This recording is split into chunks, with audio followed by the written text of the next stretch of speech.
بسم اللہ الرحمن الرحیم۔ دنیا کے سب سے پاک باز خاتون سیدہ فاطمہ الزہرا علیہ کی پیدائش کے وقت کیوں مکہ کے تمام دائیوں نے حضرت خدیجہ کو اکیلا چھوڑ دیا تھا؟ دردزہ کے دوران کیوں حضرت خدیجہ کو اکیلا چھوڑ دیا گیا؟ سیدۃ النساء العالمین حضرت فاطمہ کی پیدائش کے وقت کیوں مکہ کے سرداروں نے حضور اکرم صلی اللہ علیہ وسلم کے گھر کا گھیراؤ کیا؟ سیرت حلیبیہ جلد 1 صفحہ نمبر 138 میں روایت ہے کہ جب ملک کا کامیاب تجارتی سفر کر کے واپس لوٹے تو حضرت خدیجہ نے آپ کو نکاح کا پیغام بھجوا دیا تو رسول اللہ صلی اللہ علیہ وسلم نے سب سے پہلے اس پیغام کا ذکر اپنے محبوب چچا حضرت ابو طالب سے کیا اور اس کے بعد باقی چچاؤں کو بتایا۔ سب نے اسی بات پر اتفاق کیا کہ شادی کی پیغام کو قبول کر لینا چاہیے۔ پیارے دوستو، پھر مبارک دن بھی آ گیا جب اللہ کے پیارے رسول صلی اللہ علیہ وسلم کی شادی کی تقریب حضرت خدیجہ رضی اللہ تعالیٰ عنہ کے گھر ہوئی۔ وہاں حضرت خدیجہ کے رشتہ دار عمرو بن اسد اور ورقہ بن نوفل وغیرہ موجود تھے۔ حضور کے چچا حضرت ابو طالب نے نکاح کا خطبہ پڑھا اور حضرت خدیجہ کی طرف سے ورقہ بن نوفل نے جوابی کلمات کہے۔ بے شک حضرت خدیجہ مکے کی بہت بااثر خاتون میں شامل تھیں، لیکن اس نکاح کے بعد جب رسول اللہ صلی اللہ علیہ وسلم یوم نے تبلیغ حق کا پیغام دینا شروع کیا تو مکہ کی خواتین نے حضرت خدیجہ کا بھی بائیکاٹ کر دیا اور ساری عورتیں یوں طعنے دینے لگیں۔ خدیجہ نے ایک تنگ دست اور یتیم جوان سے شادی کر کے اپنی شخصیت گرا دی، اس لیے شادی کے واقعے کے بعد مکہ کے سردار اور امیر عورتوں نے حضرت خدیجہ رضی اللہ تعالیٰ عنہ کی طرف آنا کم کر دیا۔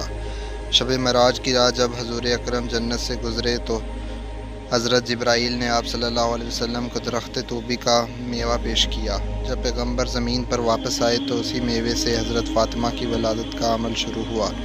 اگرچہ معراج مکہ کے آخری ایام میں ہوئی، لیکن مفسرین نے لکھا ہے کہ معراج بھی نبی مکرم صلی اللہ علیہ وسلم کو کئی دفعہ ہوئی، جیسا کہ بہت سے احادیث میں ہمیں یہ ملتا ہے کہ نبی کریم اپنی لاڈلی حضرت فاطمہ کو بہت بوسے دیا کرتے تھے۔ ایک دن آپ صلی اللہ علیہ وسلم کی زوجہ نے سوال کیا کہ آپ فاطمہ کو اتنا چومتے کیوں ہیں؟ تو نبی کریم صلی اللہ علیہ وسلم نے فرمایا، میں جب بھی فاطمہ کو بوسہ دیتا ہوں تو مجھے اس میں سے جنت کی خوشبو محسوس ہوتی ہے۔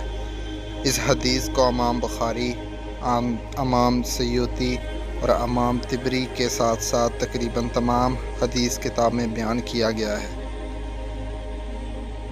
عظیم مولود نے پاک بہشتی میووں پر مشتمل غذا کی زیر اثر نبی آخر الزماں جیسے والد اور حضرت خدیجہ جیسی پرہیزگار والدہ سے 20 جمادی الثانی کو دنیا میں قدم رکھا۔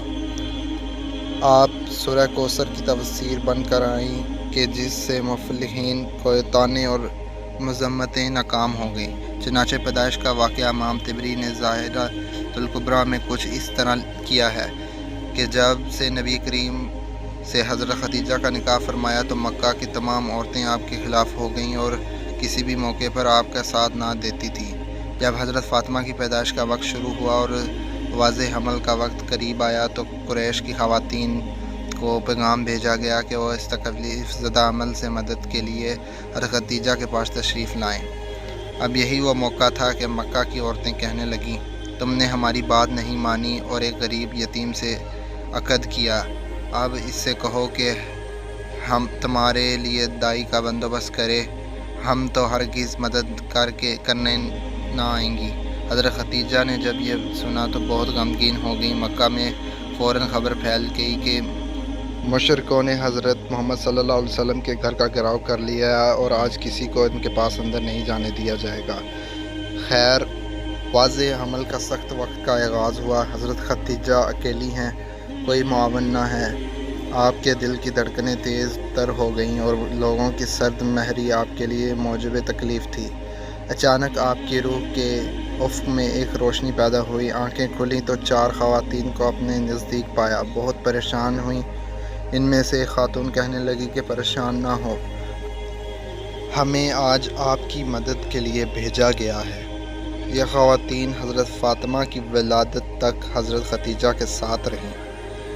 حضرت فاطمہ کی پیدائش کے بعد جب اس واقعے کا ذکر حضرت خدیجہ نے حضور اکرم صلی اللہ علیہ وسلم سے کیا تو نبی مکرم صلی اللہ علیہ وسلم نے فرمایا کہ وہ عورتیں فرعون کی بیوی آسیہ، مریم بنت عمران، سارہ، موسیٰ بن عمران کی بیٹی کلثوم تھیں۔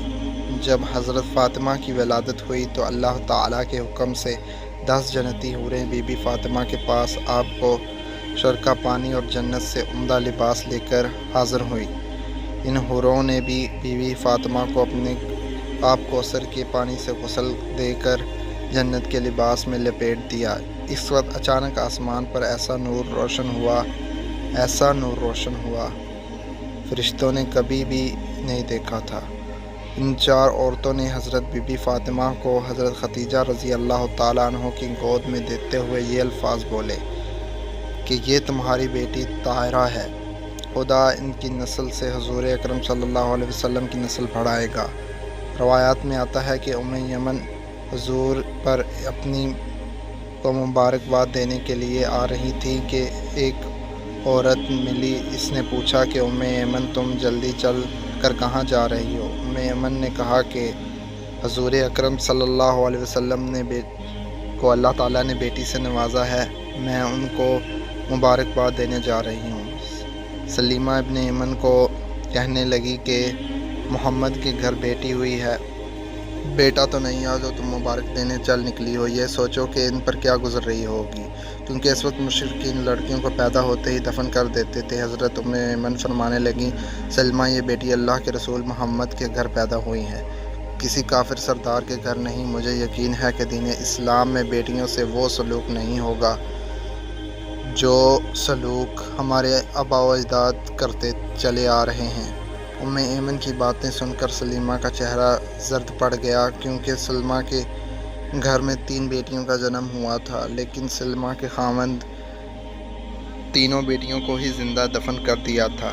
یہ سلیمہ کے گھر میں ہی نہیں ہوا تھا، بلکہ یہ عرب کے مشی میں رواج عام تھا کہ جب ان کے گھر کوئی بیٹی پیدا ہوتی تھی تو ان کو مار کر یا پھر زندہ زمین میں گاڑ دفن کیا جاتا تھا۔ عرب کے چند قبیلے تھے جو اپنی بیٹیوں کو پیدا ہوتے ہی دفن نہیں کیا کرتے تھے، بلکہ ان کی پرورش لڑکوں کی طرح ہی کرتے تھے، لیکن زیادہ تر قبائل لڑکیوں کو پیدا ہوتے ہی دفن کر دیتے تھے۔